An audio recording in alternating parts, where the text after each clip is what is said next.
이 거지놈이 다 죽어가는 땡추중을 업고 내 논뚝을 밟았다. 당장 끌어내라.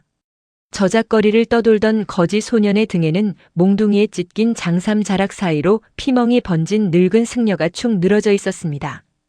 지주의 하인들이 몰아세우는 와중에도 소년은 승려를 내려놓지 않고 산길을 향해 걸음을 재촉했습니다.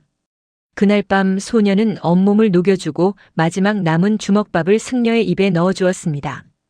그런데 다음 날 아침 눈을 뜬 승려의 입에서 나온 한마디가 소년의 남은 평생을 뒤바꿔 놓았습니다.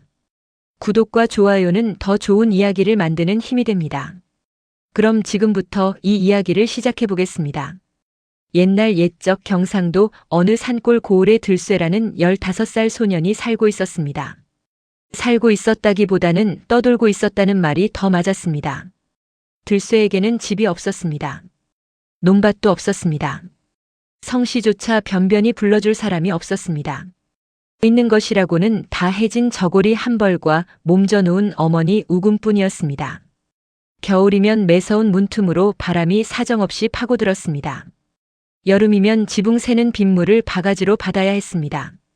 그 오두막마저도 온전히 들쇠의 것은 아니었습니다. 마을 초입 아무도 살지 않는 흙벽 한 칸을 빌려 쓰는 것이었지요. 들쇠야, 오늘은 나가지 말거라. 눈이 이렇게 오는데. 우금이 이불도 없이 지푸라기 위에서 콜록거리며 말했습니다. 들쇠는 바가지를 챙기며 고개를 저었습니다. 어머니, 오늘 못 나가면 우리 둘 다 굵습니다. 그 한마디에 우금은 더 말을 잇지 못했습니다. 아들의 등이 문 밖으로 사라질 때까지 그녀는 그저 기침만 삼켰습니다. 들쇠는 매일 새벽 저작거리로 나가 바가지를 내밀었습니다. 인심 좋은 날은 보리밥 한 덩이가 돌아왔습니다. 사나운 날은 발길질이 돌아왔습니다. 그래도 들쇠는 하루도 거르지 않았습니다. 어머니가 기다리고 있었기 때문입니다. 저작거리 상인들은 들쇠를 볼 때마다 손을 내저었습니다. 저리 가라 재수없게. 포목전 주인이 침을 뱉으며 소리쳤습니다. 그 옆을 지나던 아이들 몇이 들쇠에게 흙덩이를 던지며 낄낄거렸습니다. 들쇠는 묵묵히 흙을 털어냈습니다. 그리고 다시 바가지를 내밀었습니다. 어떻게 이런 삶을 견디고 있었을까요? 들쇠도 처음부터 무덤덤했던 것은 아닙니다. 서러운 날에는 남몰래 눈물도 훔쳤습니다. 그러나 눈물로는 어머니의 끼니가 채워지지 않는다는 것을 15소년은 진작 깨우쳤습니다. 새벽마다 물을 기르러 산 아래 옹달샘까지 걷는 것도 들쇠의 몫이었습니다.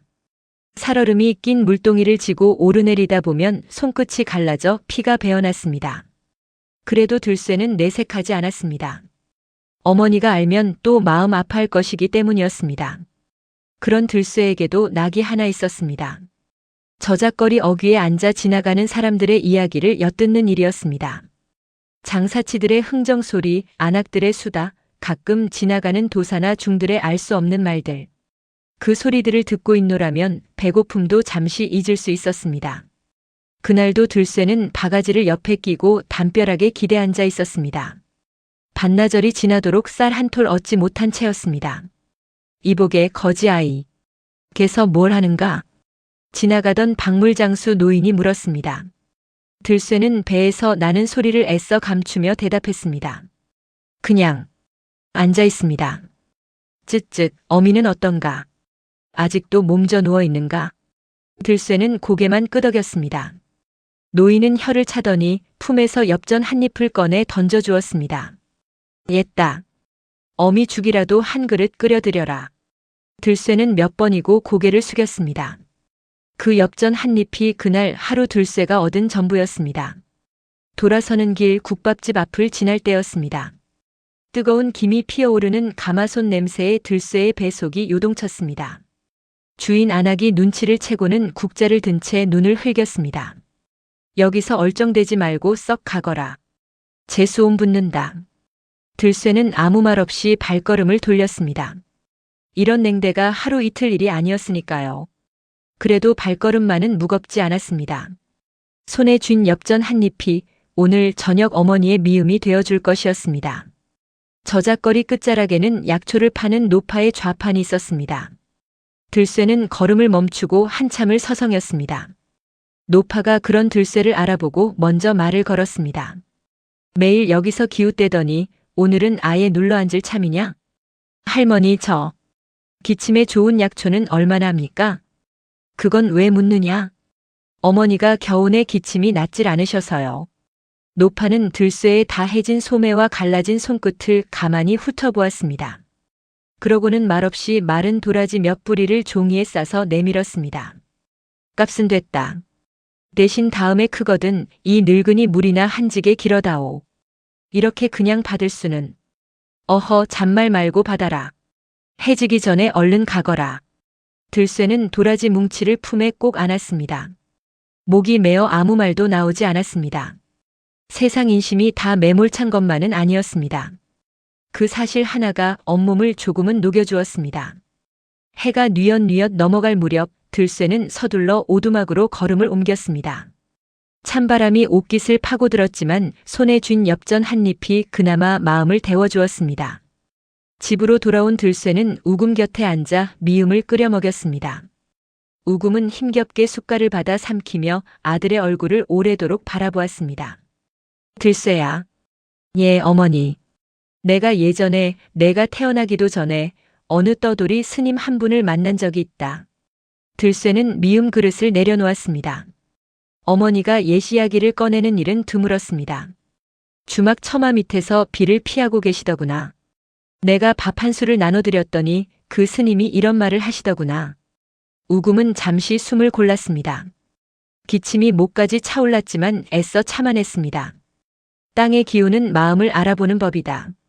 훔친 명당은 그 주인을 물어뜯느니라. 그 말이 무슨 뜻인지 나도 모른다마는 어쩐지 오래도록 잊히지가 않는구나. 들쇠는 피식 웃었습니다.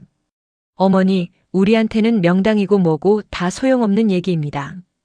땅 한 뼘도 없는데 명당이 무슨 소용입니까? 오늘 저녁 끼니 걱정이나 하십시다. 우금은 더 대꾸하지 않았습니다. 그저 아들의 손을 꼭 쥐었을 뿐이었습니다. 그 손은 뼈만 남아 있었지만 들쇠에게는 세상에서 가장 따뜻한 손이었습니다. 쓸데없는 소리를 했구나. 어서 자거라. 우금이 낮은 목소리로 말하며 눈을 감았습니다. 들쇠는 어머니의 숨소리가 고르게 잦아드는 것을 확인하고서야 나란히 누웠습니다. 바람이 문풍지를 흔드는 밤이었습니다. 저 멀리 산등성이 너머로 늑대 우는 소리가 아득히 들려왔습니다. 들쇠는 뜬 눈으로 천장을 올려다보며 생각했습니다. 내일은 또 무엇을 얻을 수 있을까? 어머니의 기침은 언제쯤 멎을까? 문득 낮에 들었던 어머니의 말이 다시 떠올랐습니다. 땅의 기운이 마음을 알아본다니 도대체 그것이 굶주림과 무슨 상관이 있단 말입니까? 들쇠는 고개를 저으며 애써 그 말을 밀어냈습니다. 그런 뜬구름 잡는 소리보다는 당장 내일 아침 무엇을 얻어올지가 더 급했습니다. 우금은 잠든 아들의 이마를 가만히 쓸어주었습니다. 여윈 얼굴 위로도 아들을 향한 마음만은 조금도 여위지 않았습니다. 그렇게 밤이 깊어갔습니다. 오두막 지붕 위로 첫눈이 소리 없이 내려앉고 있었습니다. 들쇠도 우금도 알지 못했습니다. 그 알 수 없는 한마디가 훗날 들쇠의 운명을 통째로 뒤바꿔 놓으리라는 것을, 그리고 그 운명이 이 겨울이 채가기도 전에 산길 위에서 그를 기다리고 있으리라는 것을. 며칠이 지났습니다. 도라지 달인 물 덕분인지 우금의 기침은 잠시 잦아드는 듯 했습니다. 그러나 겨울 추위는 날이 갈수록 매서워졌고 오두막 흙벽 틈으로 파고드는 바람은 조금도 누그러들지 않았습니다. 그날 아침 들쇠는 여느 때처럼 바가지를 들고 저작거리로 나섰습니다. 그런데 거리 분위기가 심상치 않았습니다. 사람들이 하나같이 길가로 물러나 고개를 조아리고 있었습니다. 지주날이 행차시다. 다들 비켜라. 말을 탄 하인이 앞장서서 소리쳤습니다. 그 뒤로 화려한 가마 하나가 뒤따랐습니다. 들쇠는 얼떨결에 사람들 틈에 끼어 길가에 붙어 섰습니다. 저희가 명제황 날이시라네. 옆에 선 안악이 낮은 목소리로 소곤거렸습니다. 들쇠는 가마의 창틈으로 언뜻 비치는 얼굴을 보았습니다. 살집이 두툼하고 눈매가 매서운 중년 사내였습니다. 이 고을 땅의 태반이 저희 것이라지. 소작 몇 달 밀렸다고 한겨울에 식소를 내쫓았다는 소문도 있고, 또 다른 사내가 혀를 차며 거들었습니다. 가마가 지나가는 내내 아무도 고개를 들지 못했습니다. 그런데 가마가 들쇠 앞을 지나칠 무렵이었습니다. 바퀴에 튄 흙탕물이 그대로 들쇠의 얼굴에 튀었습니다. 가마 안에서 짜증 섞인 목소리가 들려왔습니다. 웬 거지 새끼가 길목에 붙어 있어 재수없게. 저리 치워라. 하인 하나가 다가와 들쇠의 뒷덜미를 우악스럽게 밀쳤습니다. 들쇠는 그대로 진창에 나동그라졌습니다. 흙탕물이 온몸에 튀었고 지나가던 아이들 몇이 낄낄거리며 손가락질을 했습니다. 들쇠는 이를 악물고 일어섰습니다. 분한 마음이 목구멍까지 차올랐지만 함부로 입을 열 수 없었습니다. 상대는 이 고을 전체를 손에 쥐고 흔드는 사람이었으니까요. 이런 수모를 당한 것이 어디 오늘 뿐이었을까요? 들쇠는 흙 묻은 소매로 얼굴을 닦으며 생각했습니다. 세상은 가진 자에게는 한없이 너그럽고 없는 자에게는 한없이 매섭구나. 가마가 멀어지고 나서야 저작거리는 다시 소란스러워졌습니다. 상인들의 흥정소리, 아이들의 웃음소리가 아무 일 없었다는 듯 이어졌습니다. 들쇠만이 홀로 진창에 젖은 채 서 있었습니다.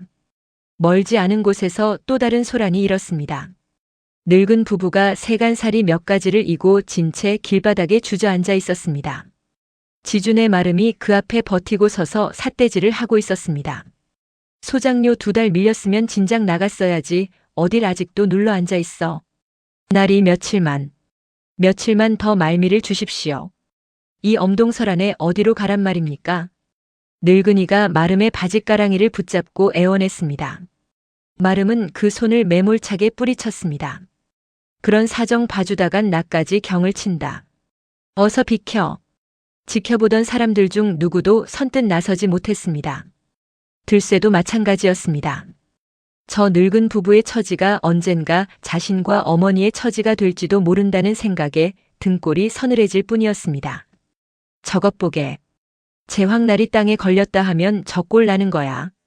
곁에서 지켜보던 상인이 낮게 중얼거렸습니다. 들쇠는 그 말을 가슴 한구석에 눌러 담았습니다. 쟤도 참 딱하지. 애미가 저리 아픈데. 쉿, 명제황날이 귀에 들어가면 큰일 나. 그만 말해. 들쇠는 그 수군거림을 뒤로 하고 힘없이 걸음을 옮겼습니다. 오늘도 바가지는 텅 빈 채였습니다. 오두막으로 돌아온 들쇠는 심상치 않은 기척에 걸음을 멈췄습니다. 우금이 이불을 걷어차고 식은땀을 흘리며 신음하고 있었습니다. 어머니. 들쇠가 달려가 몸을 흔들었습니다. 우금은 힘겹게 눈을 떴습니다. 입술이 파리하게 질려 있었습니다. 괜찮다. 잠시 어지러웠을 뿐이다. 괜찮긴요. 열이 이렇게 펄펄 끓는데. 들쇠는 물 적신 천을 짜서 어머니의 이마에 얹었습니다. 손이 떨렸습니다.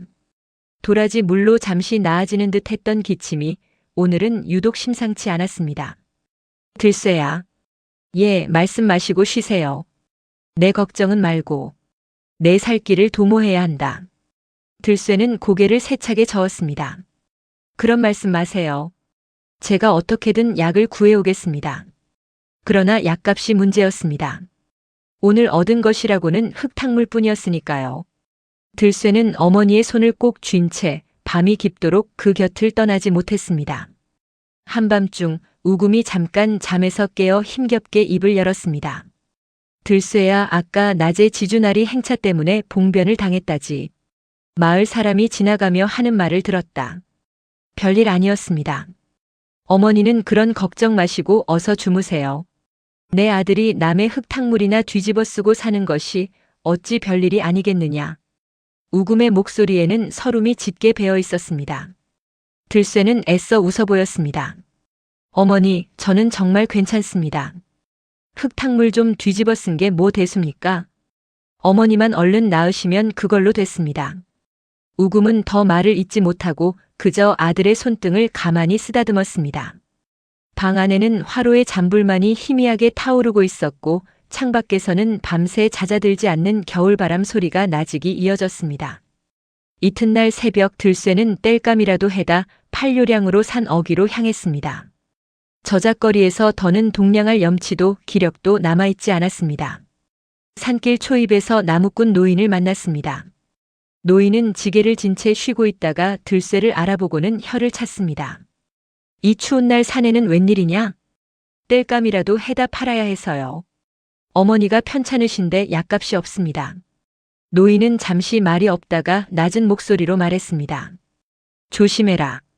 요새 저 산 너머 제황나리 땅에 하인들이 부쩍 드나든다더구나. 무슨 일인지 몰라도 험한 소리가 났다는 말도 있고. 무슨 일인데요? 낸들 아나. 다만 그쪽 골짜기는 얼씬도 말라는 말이다. 들쇠는 알겠다고 고개를 끄덕였습니다. 그러나 땔감을 구하려면 결국 산 깊숙이 들어가야 했습니다. 언손을 호호 불며 들쇠는 나무꾼 노인이 가리킨 방향과는 다른 더 외진 산길로 발걸음을 옮겼습니다.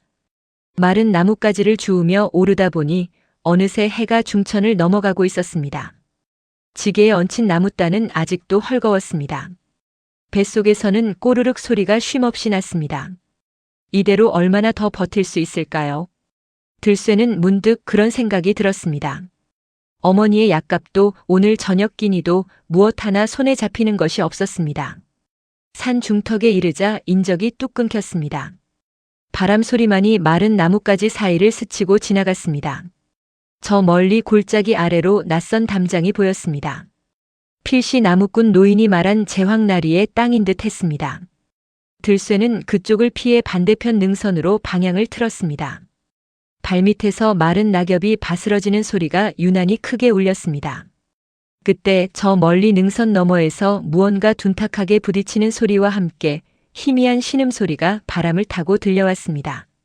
들쇠는 걸음을 멈추고 귀를 기울였습니다. 잘못 들은 것일까요? 다시 한번 낮고 고통스러운 신음이 이어졌습니다. 들짐승 소리는 아니었습니다.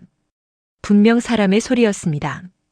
들쇠는 지게를 내려놓을까 망설였습니다. 괜한 일에 휘말렸다가는 오늘 나무단도 못 채우고 어머니께 빈손으로 돌아가야 할 판이었습니다. 그러나 신음은 그치지 않았습니다. 오히려 점점 희미해지고 있었습니다. 마치 마지막 숨을 몰아쉬는 것처럼요. 들쇠는 저도 모르게 발걸음을 그쪽으로 옮기고 있었습니다. 배고픔도 두려움도 잠시 잊은 채였습니다. 나무꾼 노인의 경고가 귓가에 맴돌았지만 그 신음소리를 외면할 수는 없었습니다. 가진 것 없는 자에게 남의 사정을 살필 여유가 어디 있겠습니까?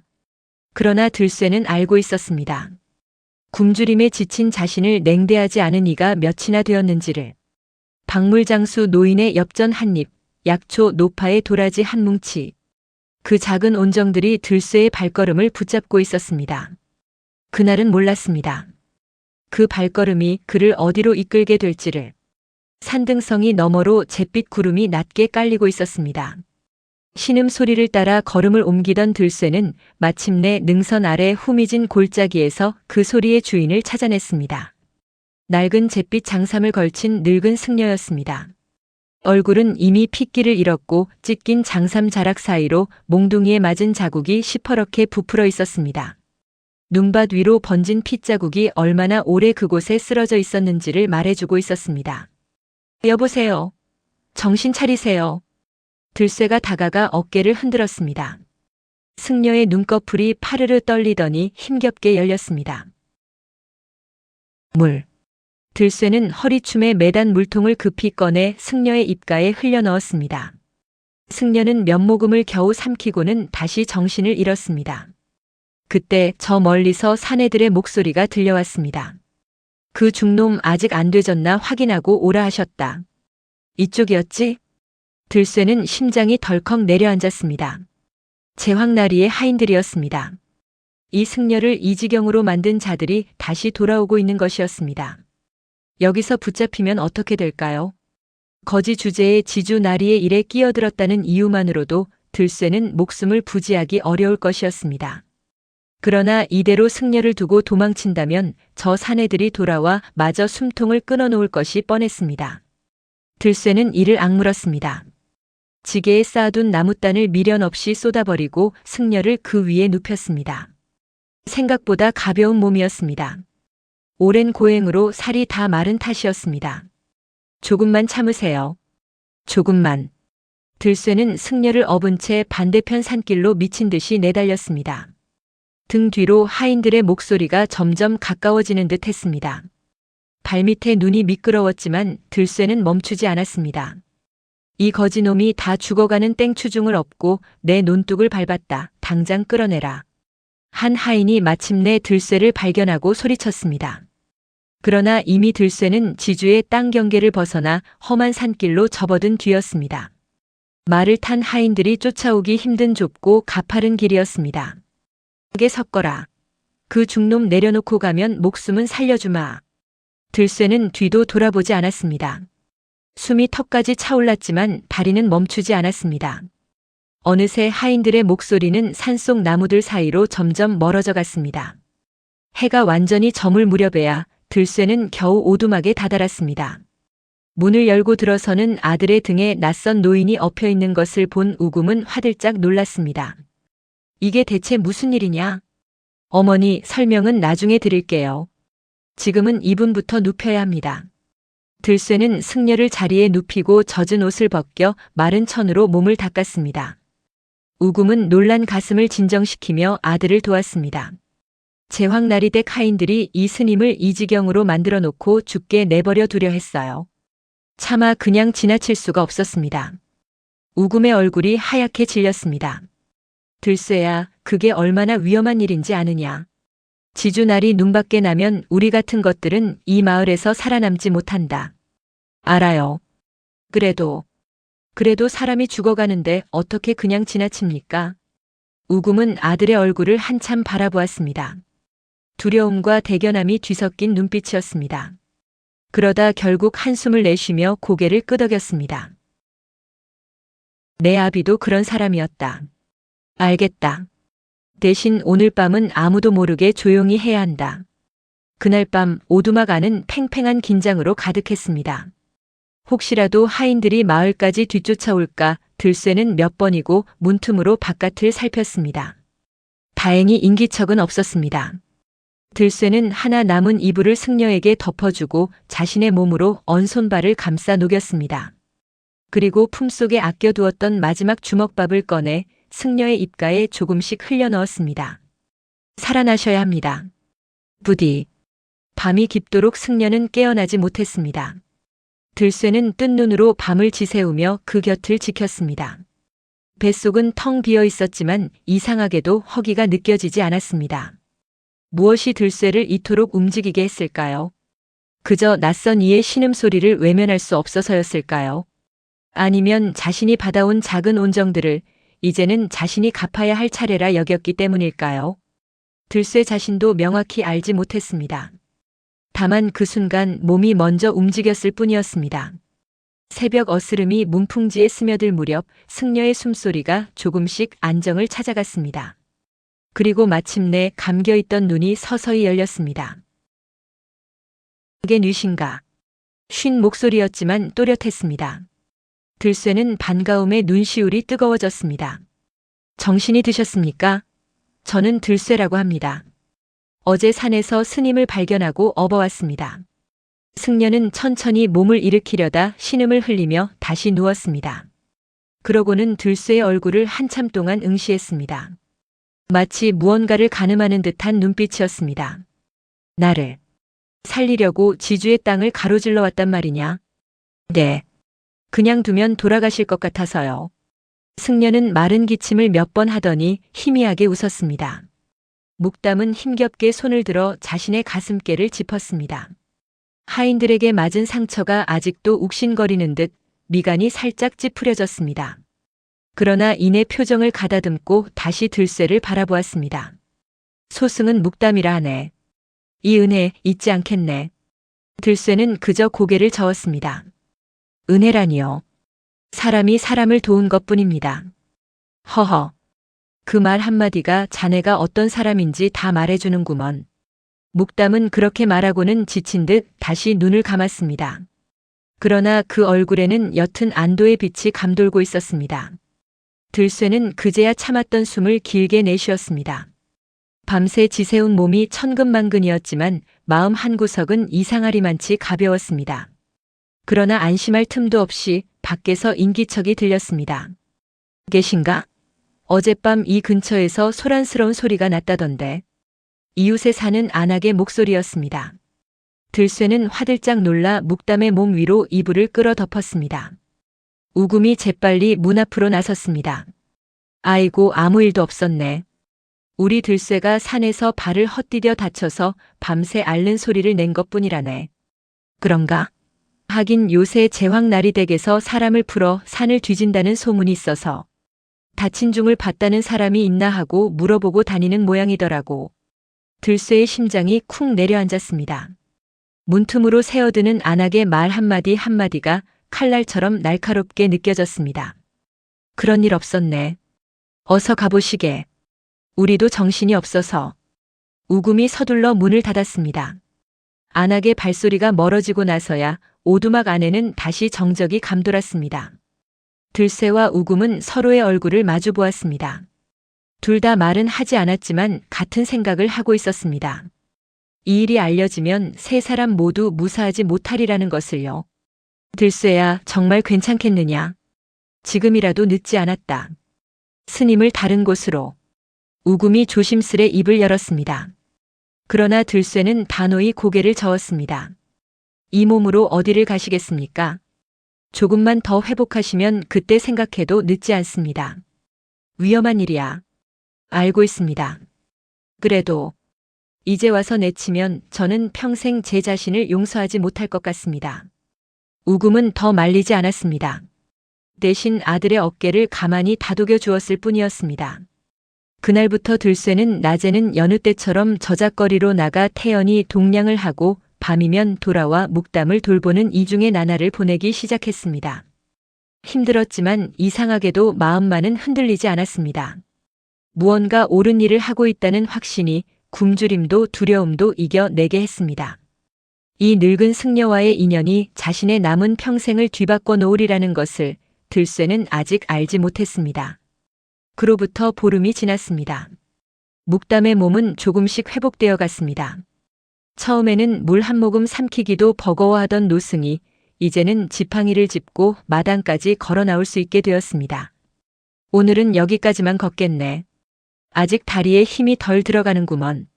묵담이 툇마루에 걸터 앉으며 말했습니다. 들쇠는 얼른 다가가 부축했습니다. 무리하지 마세요. 아직 완전히 나으신 게 아니지 않습니까? 허허, 자네가 이리 챙겨주니 몸이 다 나아도 게으름을 피우고 싶어지는구먼. 들쇠는 그 말에 웃음을 터뜨렸습니다. 요 며칠 사이 묵담과 들쇠 사이에는 말로 설명하기 힘든 정이 쌓여가고 있었습니다. 밤마다 들쇠는 저작거리에서 있었던 일을 묵담에게 조잘조잘 이야기했습니다. 묵담은 그 이야기를 귀 기울여 들어주었고 가끔은 알 수 없는 미소를 지으며 짧은 한마디를 덧붙이곤 했습니다.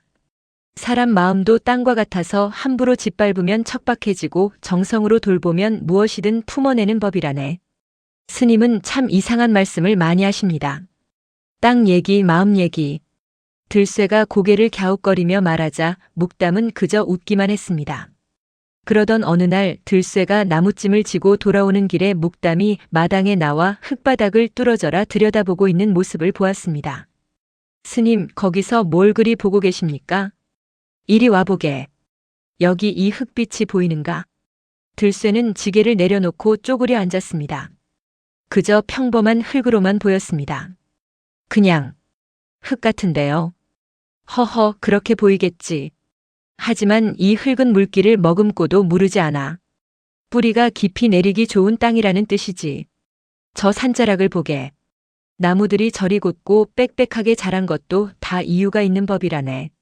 스님은 어찌 그런 것까지 아십니까? 그냥 절에서 불경만 외우신 게 아니었습니까?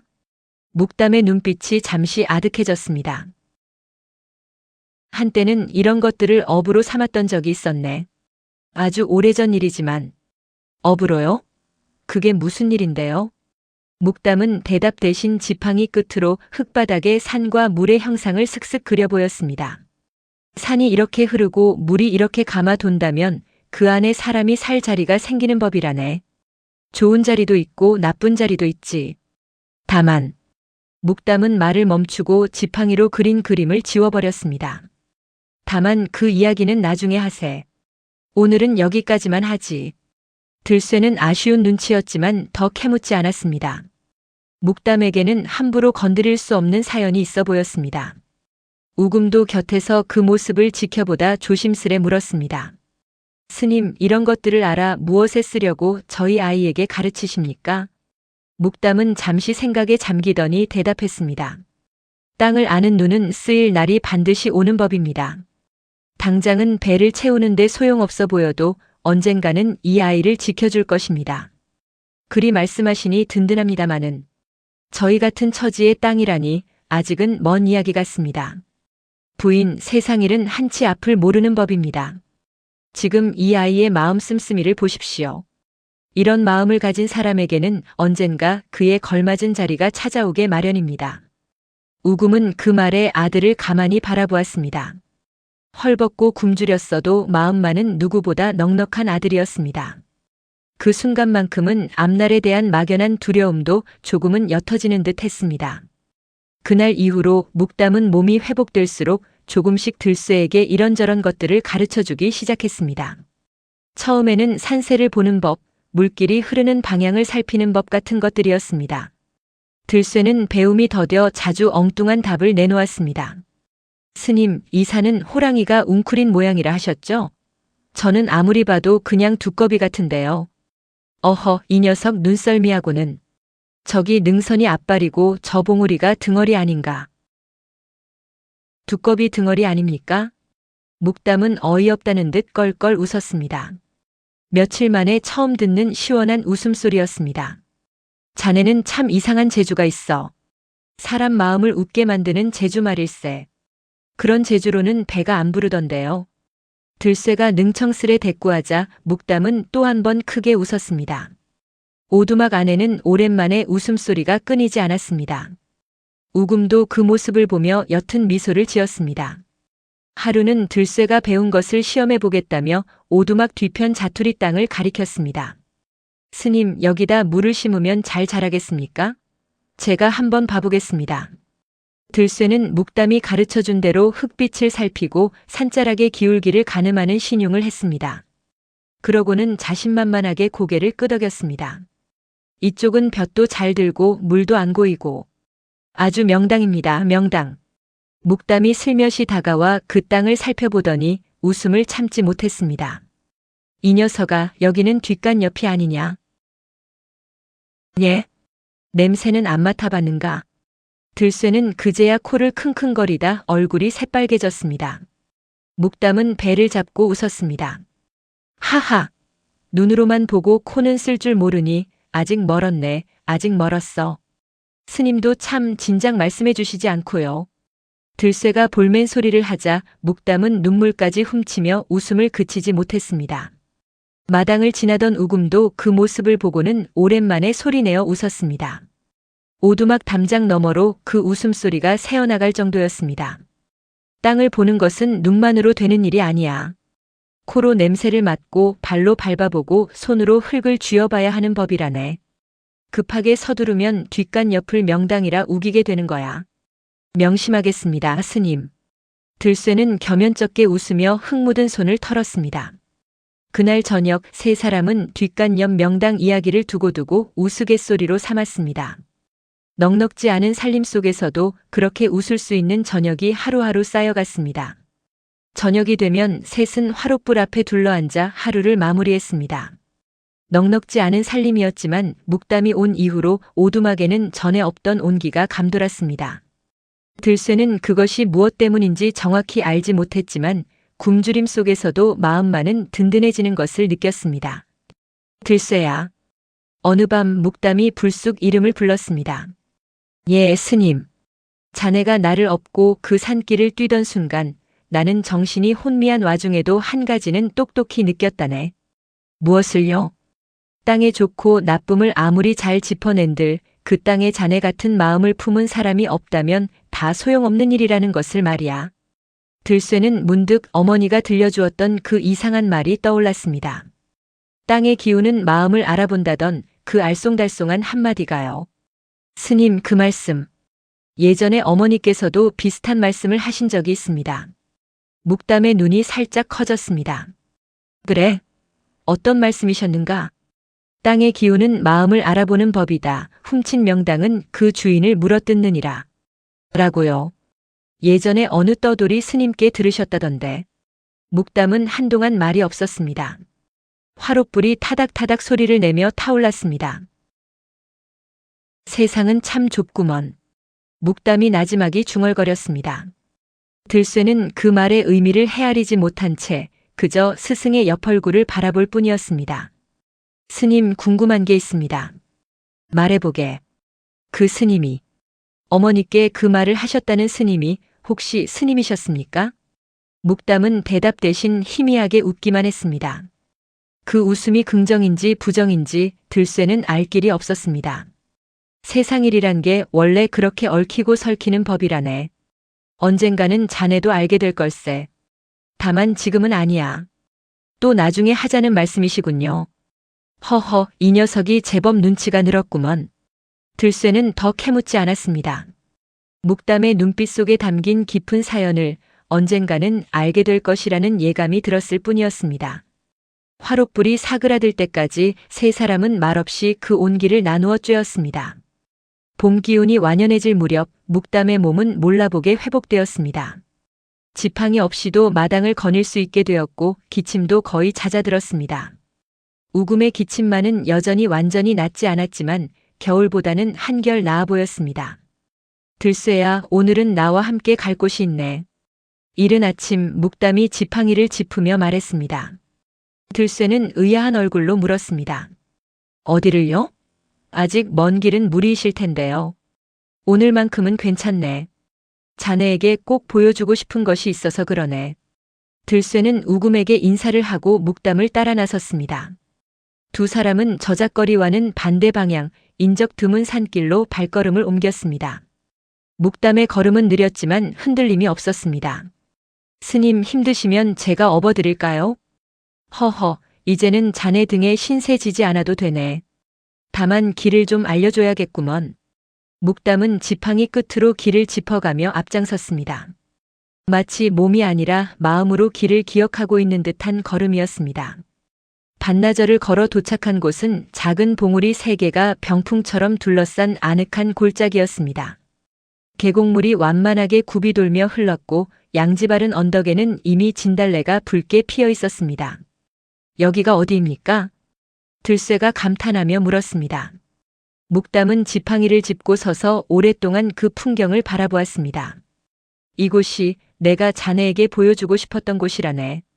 무엇 때문에요? 산이 세 겹으로 감싸 바람을 막아주고 물이 앞으로 흘러 재물을 품어준다네. 뒤로는 든든한 주산이 받쳐주고 있지. 이런 자리를 옛사람들은 명당이라 불렀네. 들쇠는 눈을 크게 떴습니다. 문득 어머니가 들려주었던 말, 그리고 묵담이 흙바닥에 그려 보였던 산과 물의 그림이 떠올랐습니다. 스님, 그럼 이 자리가 예전에 말씀하셨던 그렇다네. 다만 이 자리에는 주인이 정해져 있지 않아. 하늘이 마음 착한 사람에게 내리는 자리라고 나는 그렇게 믿고 있네. 들쇠는 어쩐지 가슴이 뭉클해졌습니다. 평생 땅 한 뼘 가져본 적 없는 자신에게 이런 이야기를 들려주는 것 자체가 낯설고도 벅찼습니다. 왜 저에게 이런 곳을 보여주시는 겁니까? 묵담은 들쇠의 어깨에 손을 얹었습니다. 자네가 나를 살렸으니 나도 자네에게 줄 수 있는 것을 주어야 하지 않겠나. 땅은 내가 만든 것이 아니니 내 것이라 할 수 없지만 이 자리를 알아보는 눈만큼은 내가 자네에게 물려줄 수 있네. 스님. 들쇠는 목이 메어 더 말을 잇지 못했습니다. 묵담은 그런 들쇠의 등을 가만히 두드려 주었습니다. 언젠가 이 자리가 필요한 날이 올 걸세. 그날을 위해 오늘 이 길을 잘 기억해 두게. 두 사람은 한참을 그 골짜기에 머물렀습니다. 묵담은 산의 능선 하나하나를 짚어가며 그 의미를 설명해 주었고 들쇠는 그 말을 하나라도 놓칠세라 귀담아 들었습니다. 오랜만에 느껴보는 걱정 없는 시간이었습니다. 이 물줄기가 굽이 도는 안쪽을 보게. 여기다 무엇을 심어도 마르지 않고 자란다네. 저기 저 바위는 마치 병풍처럼 북풍을 막아주지. 신기합니다. 늘 보던 산인데 스님 말씀을 들으니 전혀 다르게 보입니다. 보이는 대로만 보면 다 같은 산이지. 하지만 마음을 열고 들여다보면 땅도 저마다의 사연을 품고 있는 법이라네. 들쇠는 진달래꽃 한 송이를 꺾어 손에 쥐어보았습니다. 이런 한가로움이 언제 마지막이었는지 기억도 나지 않았습니다. 굶주림도 하인들의 매질도 이 순간만큼은 저 멀리 있는 이야기처럼 느껴졌습니다. 그러나 해가 기울기 시작하자 묵담의 안색이 조금씩 창백해졌습니다. 스님 괜찮으십니까? 괜찮네. 조금 무리를 한 모양이야. 묵담이 가슴을 짚으며 나직이 숨을 골랐습니다. 아직 완전히 아물지 않은 상처가 무리한 걸음에 다시 욱신거리는 듯 했습니다. 들쇠는 얼른 부축하며 산길을 내려가기 시작했습니다. 내려오는 길 묵담은 몇 번이고 걸음을 멈추고 숨을 골랐습니다. 들쇠는 그런 스승을 부축하며 걱정스레 물었습니다. 스님 정말 괜찮으신 겁니까? 안색이 영 좋지 않으십니다. 괜찮대도 그러네. 늙은 몸이 오랜만에 먼 길을 걸었으니 그렇지. 묵담은 애써 웃어 보였지만 이마에는 식은땀이 배어 있었습니다. 들쇠는 속도를 늦추며 스승의 걸음에 맞추었습니다. 조금 쉬었다 가시지요. 아니, 해지기 전에 내려가야지. 자네 어머니도 걱정하고 계실 게야. 두 사람은 그렇게 천천히 그러나 쉬지 않고 산길을 내려갔습니다. 그런데 산 초입에 거의 다다랐을 무렵 저 아래쪽에서 낯익은 목소리가 들려왔습니다. 이 근처에서 다친 중놈을 봤다는 자가 있었다니까. 샅샅이 뒤져라. 들쇠는 심장이 덜컥 내려앉았습니다. 제황나리댁 하인들의 목소리였습니다. 봄이 되어 다시 산을 뒤지기 시작한 모양이었습니다. 스님 이쪽으로. 들쇠는 묵담을 부축한 채 서둘러 숲을 사이로 몸을 숨겼습니다. 두 사람은 숨을 죽인 채 하인들의 발소리가 멀어질 때까지 꼼짝하지 않았습니다. 방금까지 벅찼던 마음이 순식간에 얼어붙었습니다. 언제까지고 이렇게 숨어 지낼 수는 없다는 사실이 들쇠의 어깨를 무겁게 짓눌렀습니다. 묵담의 거친 숨소리가 들쇠의 귓가에 낮게 울렸습니다. 스님 조금만 더 참으세요. 곧 안전한 곳으로 모시겠습니다. 묵담은 대답 대신 고개를 끄덕였습니다. 그러나 그 얼굴에는 들쇠가 미처 알아채지 못한 옅은 그림자가 드리워져 있었습니다. 해가 완전히 저물고 나서야 두 사람은 겨우 오두막에 다다랐습니다. 우금은 자리에 눕지도 못한 채 문 앞을 서성이고 있었습니다. 이제 오느냐? 얼마나 걱정했는지 아느냐? 죄송합니다, 어머니. 오는 길에 하인들과 마주칠 뻔해서 늦었습니다. 우금의 얼굴이 하얗게 질렸습니다. 또 하인들이 나왔단 말이냐? 이러다 정말 큰일 나겠구나. 들쇠는 묵담을 자리에 눕히고 나서 화롯가에 앉아 무거운 한숨을 내쉬었습니다. 어머니, 아무래도 이대로는 안 될 것 같습니다. 제황나리 댁에서 봄이 되자 다시 사람을 풀었어요. 스님을 계속 여기 모실 수는 없을 듯합니다. 그럼 어찌해야 하느냐? 조만간 더 먼 곳으로 스님을 모셔다 드려야 할 것 같습니다. 안전한 절이든 어디든요. 자리에 누워있던 묵담이 힘없이 손을 저었습니다. 들쇠야, 그건 나중에 생각하세. 오늘은 다들 지쳤으니 눈을 붙이는 게 먼저야. 하지만 스님, 걱정 말게. 하늘이 무너져도 솟아날 구멍은 있는 법이라네. 묵담은 그렇게 말하며 옅게 웃었습니다. 그러나 그 웃음 뒤로 낮의 산길에서 무리한 탓인지 숨소리가 유독 거칠었습니다. 들쇠는 그 사실을 눈치채지 못한 채 그저 스승의 말에 조금이나마 안심할 뿐이었습니다. 그날 밤 들쇠는 쉽게 잠들지 못했습니다. 낮에 보았던 골짜기의 풍경이 자꾸만 눈앞에 아른거렸습니다. 산이 세 겹으로 둘러싸고 물이 굽이도는 그 자리. 그리고 그 자리를 알아보는 눈을 자신에게 물려주겠다던 묵담의 말이 가슴 한구석에 깊이 새겨졌습니다. 동시에 하인들의 목소리도 귓가에 맴돌았습니다. 이 평온이 언제까지고 이어질 수는 없으리라는 예감이 어둠 속에서 스멀스멀 피어올랐습니다. 들쇠는 몸을 뒤척이다 문득 옆에 누운 묵담 쪽을 돌아보았습니다. 어둠 속에서도 묵담의 숨소리가 낮에 없던 거친 결을 띠고 있는 것이 어렴풋이 느껴졌습니다. 그저 오늘 하루 무리한 탓이겠거니 들쇠는 그렇게 여기며 눈을 감았습니다. 그것이 무엇을 알리는 조짐이었는지 그날 밤의 들쇠는 아직 알지 못했습니다. 창밖으로는 봄밤의 찬 기운이 소리 없이 내려앉고 있었고 먼 산등성이 위로는 구름이 낮게 깔려 있었습니다. 그 사이 오두막의 하루하루는 겉보기엔 평온했습니다. 묵담은 여전히 몸조리에 힘썼고 들쇠는 낮이면 저작거리로 나가 동냥을 하고 밤이면 돌아와 가르침을 받는 나날을 이어갔습니다. 그러나 그 평온이 오래가지 않으리라는 것을 세 사람 모두 어렴풋이 느끼고 있었습니다. 며칠 후 심상치 않은 소문이 저작거리에 돌기 시작했습니다. 그 거지 아이 있자는가 요새 밤마다 오두막에서 낯선 늙은이 목소리가 들린다더군.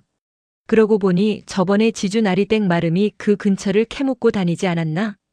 들쇠는 물동이를 이고 오다 그 말을 듣고 걸음을 멈췄습니다.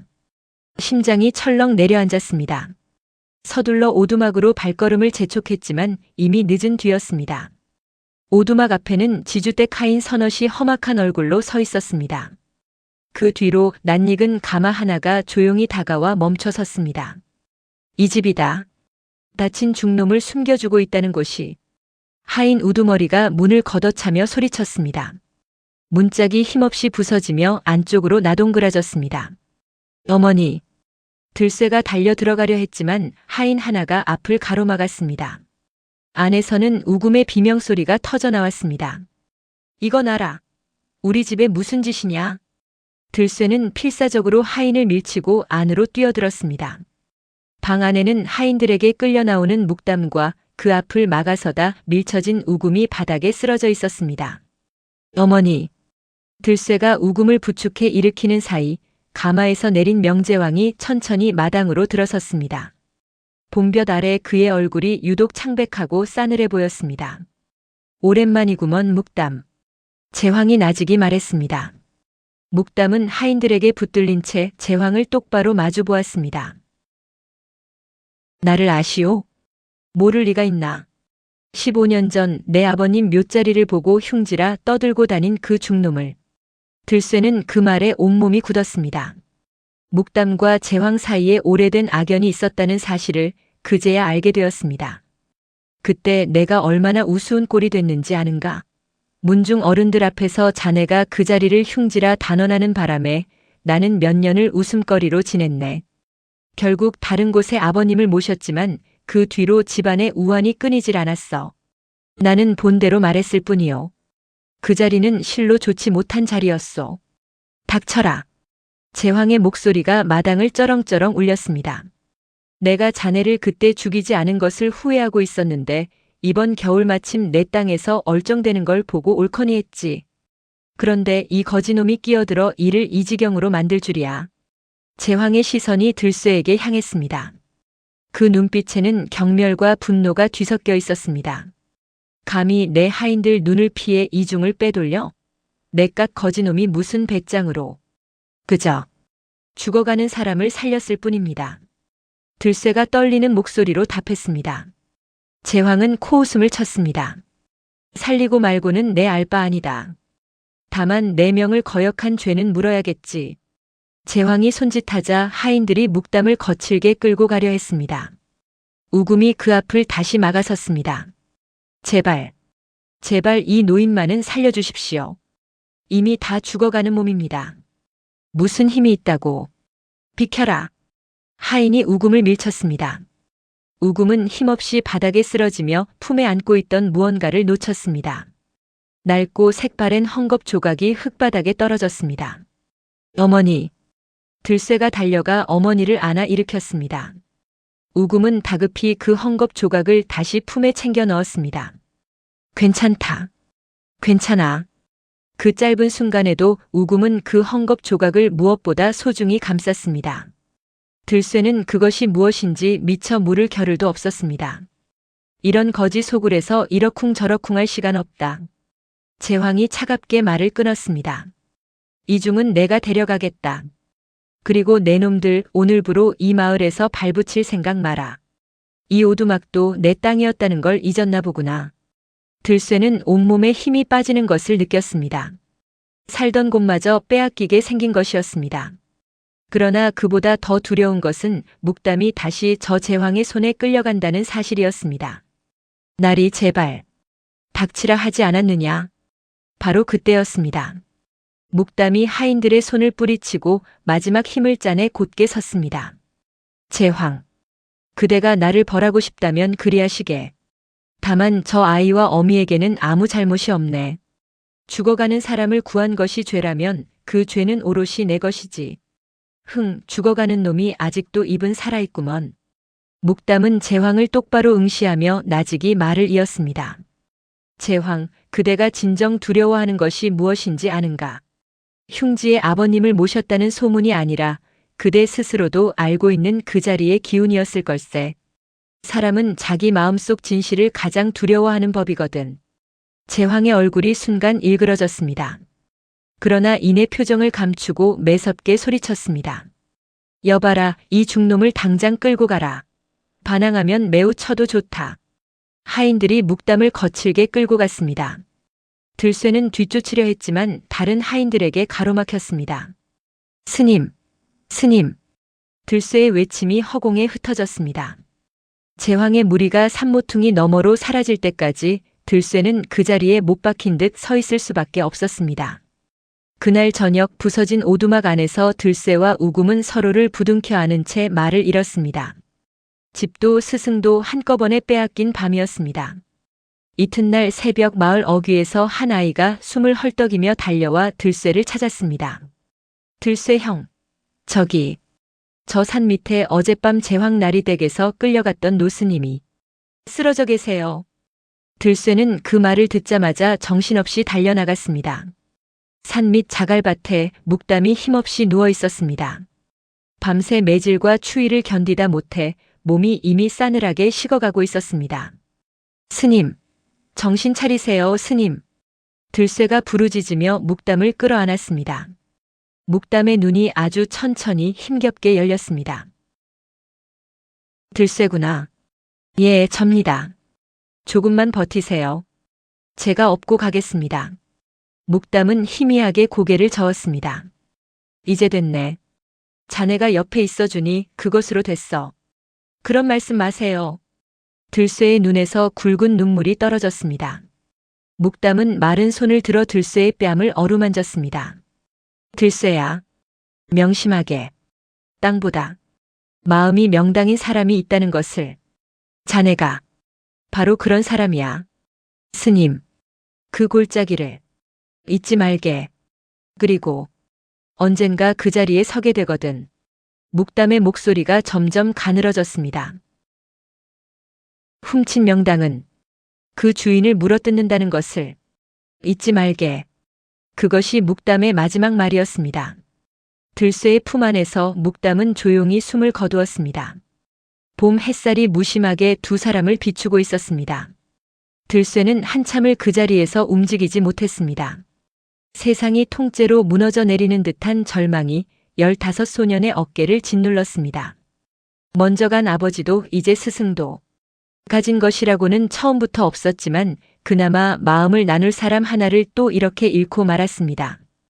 들쇠는 묵담의 싸늘한 몸을 오래도록 끌어안은 채 소리 없이 울었습니다.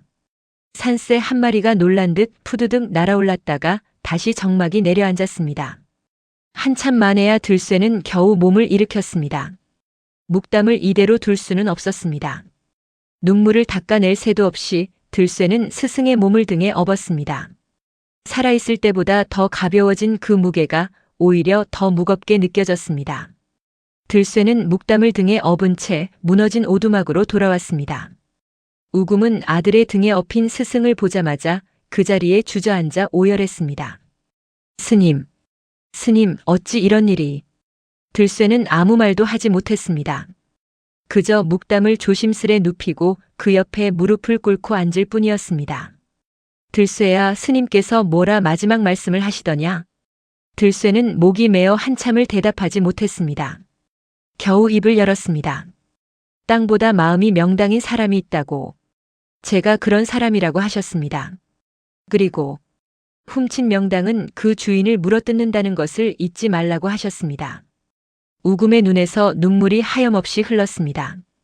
그 말, 내가 예전에 만났던 그 스님이 바로 이분이셨구나. 세상이 정말 이렇게도 좁을 줄이야.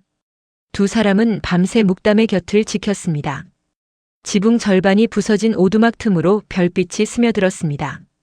살던 집도 스승도 하루아침에 잃어버린 처지였습니다. 내일 당장 어디로 가야 할지조차 막막했습니다. 들쇠야, 우리는 이제 어찌해야 하느냐? 우금이 힘없이 물었습니다. 들쇠는 한참을 침묵하다가 천천히 입을 열었습니다. 어머니, 스님이 저에게 보여주신 곳이 있습니다. 산 세 겹으로 둘러싸인 골짜기였습니다. 스님은 그곳을 잘 기억해 두라 하셨습니다. 언젠가 그 자리가 필요한 날이 올 거라고요. 그곳이 정녕 그런 자리라면 스님을 그곳에 모셔야 하지 않겠느냐. 들쇠는 고개를 끄덕였습니다. 이튿날 새벽 들쇠는 묵담을 다시 등에 업고 그 골짜기를 향해 산길을 올랐습니다. 우금도 힘겨운 몸을 이끌고 뒤를 따랐습니다. 산길 중턱에 이르렀을 때였습니다. 나무 사이로 흰 그림자 하나가 스치듯 지나갔습니다. 들쇠는 걸음을 멈추고 눈을 크게 떴습니다. 하얀 사슴 한 마리가 마치 길을 안내하듯 앞서 걸어가고 있었습니다. 어머니, 저것 보세요. 우금도 그 광경에 숨을 삼켰습니다. 흰 사슴은 몇 걸음 앞서 걷다가는 돌아보고 다시 걷기를 반복했습니다. 마치 두 사람을 어딘가로 이끄는 듯 했습니다. 설마 스님이 아니실까? 우금이 나직이 중얼거렸습니다. 들쇠는 대답 대신 그 흰 사슴을 따라 발걸음을 옮겼습니다. 이상하게도 두렵지 않았습니다. 오히려 마음 한구석이 든든해지는 기분이었습니다. 골짜기에 다다르자 흰 사슴은 소리 없이 숲속으로 사라졌습니다. 들쇠는 묵담을 양지바른 언덕에 조심스레 내려놓았습니다. 산이 세 겹으로 둘러싸고 물이 굽이도는 바로 그 자리였습니다. 스님, 여기가 스님께서 보여주신 자리입니다. 부디 편히 쉬십시오. 들쇠와 우금은 그 자리에 묵담을 모셨습니다. 봉분을 다 쌓고 나서도 두 사람은 한참을 그 앞에 머물렀습니다. 들쇠야. 우금이 품에서 그 낡은 헝겊 조각을 꺼냈습니다. 묵담의 장례를 치르는 내내 한시도 몸에서 떼어놓지 않았던 것이었습니다. 이제 너에게 이걸 보여줘야 할 때가 온 것 같구나. 그것이 무엇입니까, 어머니? 내 아비가 세상을 뜨기 전 나에게 남긴 것이다. 이 안에 무슨 글씨가 쓰여 있다고 하셨는데 나는 난 놓고 기억자도 모르는지라 무슨 뜻인지는 모른다. 다만 내 할아버지 대에 우리 집안이 본래 이 근방에 땅을 갖고 있었다는 이야기만은 들었다. 들쇠는 헝겊을 조심스레 펼쳐보았습니다. 색이 다 바랜 천위로 희미하게 먹으로 쓴 글씨와 산 모양의 그림이 남아 있었습니다. 낯익은 필체였습니다. 묵담이 흙바닥에 그려 보이던 산과 물의 그림과 꼭 닮아 있었습니다. 어머니, 이건 땅의 경계를 그린 그림 같습니다. 그리고 이 글씨는 들쇠는 자신이 없어 말끝을 흐렸습니다. 그때 문득 묵담이 마지막으로 건넨 지팡이가 떠올랐습니다. 들쇠는 지팡이를 살펴보다가 손잡이 부분이 헐거운 것을 알아챘습니다. 조심스레 비틀어 보니 안쪽이 비어 있고 작게 접힌 종이 한 장이 들어 있었습니다. 펼쳐보니 산새를 그린 약도였습니다. 그리고 그 약도 한쪽 귀퉁이에는 헝겊 조각과 똑같은 필체로 쓰인 짧은 글귀가 있었습니다. 이 두 가지가 하나로 맞춰져야 비로소 완전한 것이 되는구나. 들쇠는 헝겊 조각과 약도를 나란히 놓아보았습니다. 놀랍게도 두 그림의 산새가 정확히 맞아떨어졌습니다. 지금 두 사람이 서 있는 바로 이 골짜기였습니다. 어머니, 이 자리는 원래 우리 집안의 땅이었던 것 같습니다. 우금은 믿기지 않는다는 듯 그 헝겊과 약도를 번갈아 보았습니다. 그리고 이내 깨달았습니다. 묵담이 자신에게 이 자리를 보여준 것이 단순한 보답이 아니었다는 것을요. 어쩌면 묵담은 이 헝겊 조각의 존재를 알고 있었거나 짐작하고 있었는지도 모를 일이었습니다. 그러나 기쁨을 나눌 새도 없이 우금의 안색이 급격히 나빠졌습니다. 며칠간의 충격과 밤이슬을 맞은 여독이 결국 약해질 대로 약해진 몸을 무너뜨리고 만 것이었습니다. 어머니, 들쇠가 놀라 부축했습니다. 우금은 가쁜 숨을 몰아쉬며 희미하게 웃었습니다. 들쇠야, 걱정 마라. 나는 내가 이 땅의 진짜 주인이라는 것을 알았으니 여한이 없다. 그런 말씀 마세요, 어머니. 제발. 내 아비도 이 자리를 되찾는 것이 소원이었다. 이제 내가 그 뜻을 이루었구나. 우금은 아들의 손을 꼭 쥔 채 그렇게 눈을 감았습니다. 봄바람이 골짜기를 지나며 진달래 꽃잎을 흩날렸습니다. 들쇠는 어머니를 끌어안은 채 하늘이 무너지는 듯한 슬픔에 몸을 떨었습니다. 그러나 슬픔에만 잠겨 있을 수는 없었습니다. 들쇠는 어머니마저 이 골짜기에 모시기로 결심했습니다. 그것이 어머니의 마지막 바람이었으니까요. 들쇠가 어머니의 장지를 준비하던 바로 그날, 산 아래에서 낯선 행렬이 올라오는 소리가 들렸습니다. 상여였습니다. 그리고 그 뒤를 따르는 것은 다름 아닌 명제황이었습니다. 게 섞어라. 제황이 골짜기 어귀에서 들쇠를 발견하고는 얼굴을 일그러뜨렸습니다. 이 거지놈이 감히 여기가 어디라고. 이곳은 내가 오래전부터 봐둔 자리다. 오늘 내 아버님을 이 장에 모실 참이었단 말이다. 이곳은 나리의 자리가 아닙니다. 들쇠가 떨리지만 단호한 목소리로 답했습니다. 무엇이 어째? 이 땅은 본래 제 집안의 것이었습니다. 여기 증표가 있습니다. 들쇠는 헝겊 조각과 약도를 나란히 펼쳐 보였습니다. 제황의 낯빛이 순식간에 굳었습니다. 그런 헛소리를 누가 믿는단 말이냐? 당장 저것들을 찢어버려라. 제황이 소리치자 하인들이 다가서려 했습니다. 그때 제황의 행렬 뒤편에 있던 한 사내가 앞으로 나섰습니다. 제황의 오랜 집사였습니다. 나리 잠시만 기다려 주십시오. 무엇이냐, 지금 이럴 때가 아니다. 집사는 굳은 얼굴로 들쇠가 든 헝겊 조각을 가만히 들여다보았습니다. 그리고 낮은 목소리로 입을 열었습니다. 나리 소인이 오래전부터 마음에 걸리던 일이 있어 이제야 말씀드립니다. 이 아이의 아비 되는 이는 실은 소인의 먼 친척이었습니다. 어릴 적 집안이 몰락하며 흩어졌지만 그 집안이 본래 이 근방에 땅을 가지고 있었다는 것을 소인은 똑똑히 기억하고 있습니다. 무슨 헛소리를 하는 게냐? 헛소리가 아닙니다, 나리. 저 헝겊에 그려진 문양은 소인이 어릴 적 그 집안 사당에서 본 것과 똑같습니다. 마을 사람들 사이에서 술렁임이 일었습니다. 제황을 따라온 몇몇 소작인들도 그 광경을 지켜보고 있었습니다. 게다가 집사는 잠시 망설이다 결심한 듯 말을 이었습니다. 나리께서 15년 전 저 묵담 스님을 매질하여 내쫓으신 일도 소인은 다 알고 있습니다. 스님은 그저 본대로 흉지라 말씀하셨을 뿐인데 나리께서는 그 앙심을 이날까지 품고 계셨지요. 이번에 하인들을 풀어 그 노스님을 끝내 돌아가시게 만드신 것도. 닥쳐라. 내 놈이 감히. 제황이 발작하듯 소리쳤습니다. 그러나 이미 마을 사람들의 눈빛은 달라져 있었습니다. 그동안 소작료를 못 냈다고 한겨울에 내쫓기고 매질을 당하고 억울하게 재산을 빼앗겼던 이들의 얼굴엔 참았던 분노가 떠오르고 있었습니다. 나리가 그런 짓을. 어쩐지 우리한테는 그리 매몰차더니 다 이런 사연이 있었구먼. 여기저기서 수군거림이 터져나왔습니다. 제황은 그제야 자신이 궁지에 몰렸다는 것을 깨달았습니다. 닥치란 말이다. 이깟 헝겊 쪼가리 하나로 무엇을 증명한단 말이냐? 나리. 들쇠가 조용히 그러나 흔들림 없이 말했습니다.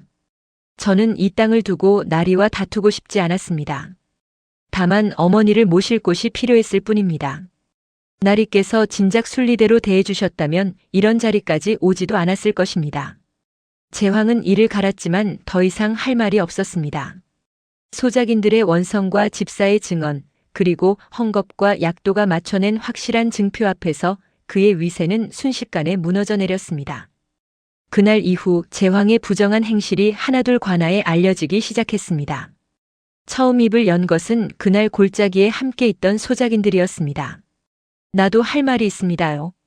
재작년 겨울 소작료를 딱 사흘 늦었다고 어린 것들까지 한 대짬을 자게 만든 게 바로 저 날이었습니다. 저는 세금을 2배로 내고도 관아 장부에는 반만 오른 것을 알고 있습니다. 나머지는 다 나리곡간으로 들어갔지요. 한 사람이 입을 열자 그동안 숨죽이고 있던 이들이 하나둘 목소리를 냈습니다. 오랫동안 제황의 위세에 눌려 참아왔던 억울함이 본물 터지듯 쏟아져 나왔습니다. 마름조차 더는 제황을 감싸지 못하고 슬그머니 발을 뺐습니다. 현감은 이 소식을 듣고 몸소 사람을 보내 조사케 했습니다. 소작인들을 부당하게 내쫓은 일, 세금을 속여 착복한 일, 그리고 15년 전 죄 없는 승려를 매질하여 내쫓았던 일까지 낱낱이 밝혀지며 제황은 결국 관아에 끌려가 벌을 받고 재산 태반을 몰수당했습니다. 그리고 그 땅과 재산의 일부는 원래 주인인 들쇠에게 돌아갔습니다. 몰락한 제황이 관아에서 풀려나던 날, 그는 초라한 행색으로 저작거리를 지나야 했습니다. 한때 그 앞에서 굽신거리던 사람들이 이제는 등을 돌리거나 손가락질을 했습니다. 제황은 고개를 숙인 채 걷다가 마침 그 앞을 지나던 들쇠와 마주쳤습니다. 제황은 순간 움찔하며 무릎을 꿇으려 했습니다. 그러나 들쇠는 그 앞에 손을 내밀어 오히려 그를 일으켜 세웠습니다. 나리, 그러지 마십시오. 내게 이럴 자격이 내게 있겠느냐. 지난 일은 지난 일입니다. 다만 앞으로는 가진 것을 나눌 줄 아는 사람으로 사시길 바랄 뿐입니다. 제황은 아무 말도 하지 못한 채 그저 고개를 떨구었습니다. 지켜보던 마을 사람들 사이에서 낮은 탄성이 흘러나왔습니다. 세월이 흘렀습니다. 들쇠는 되찾은 땅에 어머니와 스승을 나란히 모시고 부지런히 땅을 일구었습니다. 묵담에게 배운 대로 산을 보고 물을 살피니 심는 것마다 풍성이 자랐습니다. 몇 해가 지나자 들쇠는 이 고을에서 손꼽히는 분홍이 되었습니다. 그러나 들쇠는 예전의 자신을 잊지 않았습니다. 흉년이 들면 곡간을 열어 굶주린 이웃에게 곡식을 나누었고 갈 곳 없는 늙은이와 아이들을 거두어 함께 살게 했습니다. 예전에 자신에게 엽전 한 잎을 내밀었던 박물장수 노인도 도라지를 나눠주었던 약초 노파도 들쇠의 곡간 앞에서만큼은 언제나 후한 대접을 받았습니다. 저작거리를 걷는 들쇠의 모습은 몇 해 전 흙탕물에 나동그라지던 그 거지 소년과는 완전히 달라져 있었습니다. 그러나 그 눈빛만큼은 그때와 조금도 변하지 않았습니다. 어렵던 시절 남의 사정을 외면하지 않던 그 눈빛 그대로였습니다. 한 번은 예전에 들쇠를 매몰차게 내쫓던 국밥집 안악이 흉년의 끼니를 잊지 못해 곡간 앞을 서성이는 모습을 보였습니다. 안악은 차마 얼굴을 들지 못하고 돌아서려 했습니다. 그냥 가시게요? 들쇠가 먼저 말을 건넸습니다. 안악은 화들짝 놀라 고개를 숙였습니다. 그때는 제가 몰라 뵙고 참으로 지난 일입니다. 곡간지기에게 일러둘 테니 필요한 만큼 가져가십시오. 안악은 눈물을 글썽이며 몇 번이고 고개를 숙였습니다. 들쇠는 그런 그녀를 보며 옅게 웃을 뿐 더 이상 그 시절의 매정함을 탓하지 않았습니다. 세월이 사람을 이렇게도 바꾸어 놓는 법이었습니다. 들쇠는 가끔 그 골짜기에 올라 어머니와 스승의 무덤 앞에 앉아 오래도록 머물다 오곤 했습니다. 그럴 때면 묵담의 마지막 말이 귓가에 다시 들려오는 듯 했습니다. 땅보다 마음이 명당인 사람이 있다는 그 말이 이제는 들쇠 자신의 삶으로 증명되고 있었습니다. 땅의 기운은 결국 그 땅을 진심으로 아끼고 지킨 사람에게 돌아가는 법입니다. 훔치려 한 자는 결국 그 자리에서 밀려났고 정성으로 대한 사람은 마침내 그 자리의 주인이 되었습니다. 저작거리를 오가는 사람들은 이제 들쇠를 볼 때마다 고개 숙여 인사를 건넸습니다. 그러나 정작 들쇠 자신은 예전 그날 흙탕물 속에서 배운 것을 한 번도 잊은 적이 없었습니다. 가진 것이 없던 시절의 서름을 아는 사람만이 가진 것을 나눌 줄 아는 법이라는 것을 들쇠는 온몸으로 알고 있었고 그 마음을 잊지 않으려 애쓰며 하루하루를 살아갔습니다. 이야기는 여기서 마칩니다. 지금 화면에 나오는 더 재미있는 영상들도 함께 해주세요. 그럼 모두 행복한 하루 보내세요. 감사합니다.